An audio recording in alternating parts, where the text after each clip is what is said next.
बुजुर्ग मुसलमान हमारे कमरे में आए, बोले बाबा जी देश में इस समय जो हाल है, जो हालात हैं, इसके बारे में आप क्या लगता है? मुसलमानों के तो पीछे पड़े हैं। तो मैंने उनसे कहा कि मुसलमान होना अपने आप में गर्व की बात है, मुसलमान होना एक फख्र की बात है, बशर्ते कि वो मुसलमान हो। और मुसलमान से मतलब है मेरा मुकम्मल ईमान वाला, और मुकम्मल ईमान वाला कोई भी हो सकता है, फिर वो चाहे मुस्लिम हो, चाहे सिख हो, चाहे ईसाई हो, या मेरी तरह सनातन धर्म वाला एक मामूली सा अदना सा इंसान हो।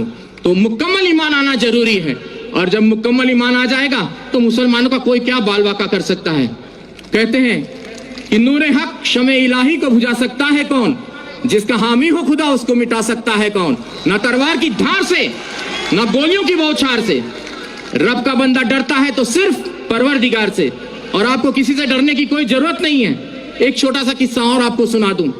कश्मीर की यह सत्य घटना है, हमें हमारे गुरुजी ने सुनाई थी। कहते एक मुसलमान जो सवेरे की नमाज होती है, फजर की शायद मेरे ख्याल से वही होती है, तो वो नमाज के वक्त वो जो है अपने घर से खोमचा बोलते हैं, छोटा सा ऐसा ठेला होता है जिसमें वो छोले और आलू उबाल कर घर से वो ले जाकर बेचते थे। तो बड़े ही अल्लाह के बंदे थे, बहुत ही ईश्वर की इबादत करने वाले बंदे थे। तो वो खोमचा बेचते थे और अल्लाह अल्लाह करते रहते थे। जो आता था उनको जो भी पैसा देता था वो उस पैसे को लेकर वो वहां खत्म कर देते थे मामला। तो वो खोमचा चला लेते थे और दे देते थे किसी को, और कोई भी उनको, अब ऐसे भी लोग थे उस भीड़ में जो उनको खोटा सिक्का देकर चले जाते थे, और वो अल्लाह अल्लाह करने वाले व्यक्ति, उनका ध्यान सिक्के पर ना होकर अपने अल्लाह पर रहता था। ऐसे काफी दिन गुजर गए। एक दिन वो अपने घर पहुंचे तो उन्होंने अपनी पत्नी से कहा कि भाई आज तुमने हमारे छोले और आलू जो खोमचा बनाती थी वो बनाया नहीं। तो बोले कि आज दुकानदार ने सामान नहीं दिया, सौदा नहीं दिया। बोले क्यों?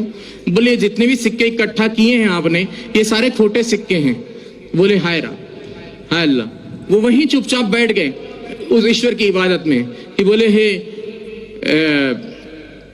या अल्लाह, ये खोटा सिक्का तेरी दुनिया में तो नहीं चला, क्या मेरे जैसा खोटा सिक्का तुझे कबूल होगा?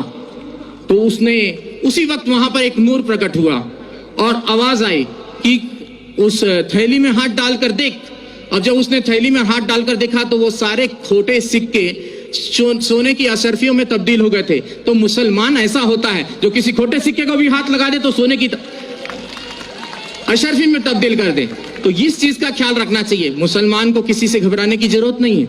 और मैं पहले से और काफी दिनों से, मुझे एक व्यक्ति ने कहा कि बाबा जी अब आप कलमा पढ़ के मुसलमान हो जाओ। तो मैंने कहा मुझे कलमा पढ़ने की जरूरत नहीं, मैं खुद ही पहले से जन्मजात ही मुसलमान हूँ।